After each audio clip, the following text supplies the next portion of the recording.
غذا کا انہضام۔ ہماری غذا میں دال، سبزی، روٹی، چاول جیسی مختلف چیزیں شامل ہوتی ہیں۔ ان میں وہ جز شامل ہوتے ہیں جو ہمارے جسم کے افعال کو انجام دینے کے لیے ضروری ہیں۔ ان اجزاء کو ہمارے جسم میں بہنے والا خون جسم کے تمام حصوں تک پہنچاتا ہے۔ ہم جو غذا کھاتے ہیں وہ جوں کی توں خون میں شامل نہیں ہو سکتی۔ کھائی ہوئی غذا کو ایسی شکل میں تبدیل کرنا ضروری ہے جو خون میں مل سکے، یعنی اس کو مائع حالت میں بدلنا ضروری ہے۔ غذا کے اجزاء کے مائع میں تبدیل ہونے اور خون میں شامل ہونے کے عمل کو غذا کا انہضام کہتے ہیں۔ منہ، مری، معدہ، چھوٹی آنت، بڑی آنت وہ اعضاء ہیں جو جسم میں غذا کے راستے میں آتے ہیں۔ غذا کا راستہ کہیں نالی کی طرح باریک ہوتا ہے اور کہیں تھیلی کی طرح پھولا ہوا ہوتا ہے۔ غذا کی نالی میں غذا ہضم ہوتی ہے۔ نالی کا ہر حصہ اپنا اپنا کام کرتا ہے۔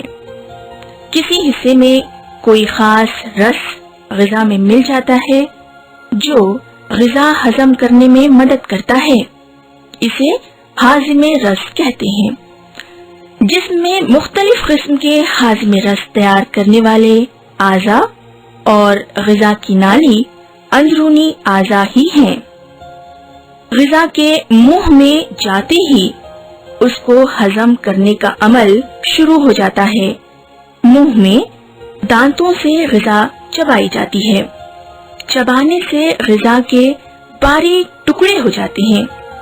اسی دوران ٹکڑوں میں لعاب یعنی منہ کی رال ملتی رہتی ہے اور غذا کی گولی تیار ہوتی ہے۔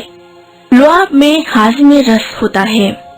منہ میں غذا کی گولی تیار ہوتی ہے تو زبان اسے مری میں ڈھکیل دیتی ہے۔ مری سے غذا معدے میں اتر جاتی ہے۔ معدے میں غذا بلوئی جاتی ہے۔ اس وقت بھی اس میں ہاضمِ رس ملتا رہتا ہے۔ دھیرے دھیرے غذا پتلی کھیر جیسے آمیزے میں تبدیل ہو جاتی ہے۔ یہ ملونی کھیر جیسا آمیزہ تھوڑی تھوڑی مقدار میں چھوٹی آنت میں داخل ہوتا جاتا ہے۔ جگر اور لبلبے میں تیار ہونے والے ہاضمِ رس چھوٹی آنت کا ہاضمِ رس بھی غذا کے آمیزے میں شامل ہوتا ہے۔ ہاضمِ رس کے ملنے پر غذا مائعات میں تبدیل ہونے لگتی ہے۔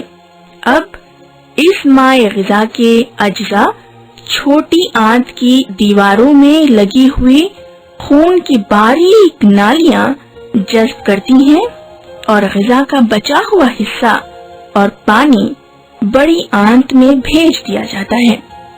بڑی آنت اس حصے کو خشک کرتی ہے اور پانی بھی چوس لیتی ہے۔ آخر میں جو بچا رہتا ہے اور ہضم نہیں ہو پاتا فضلے کی صورت میں مقعد سے خارج کر دیا جاتا ہے۔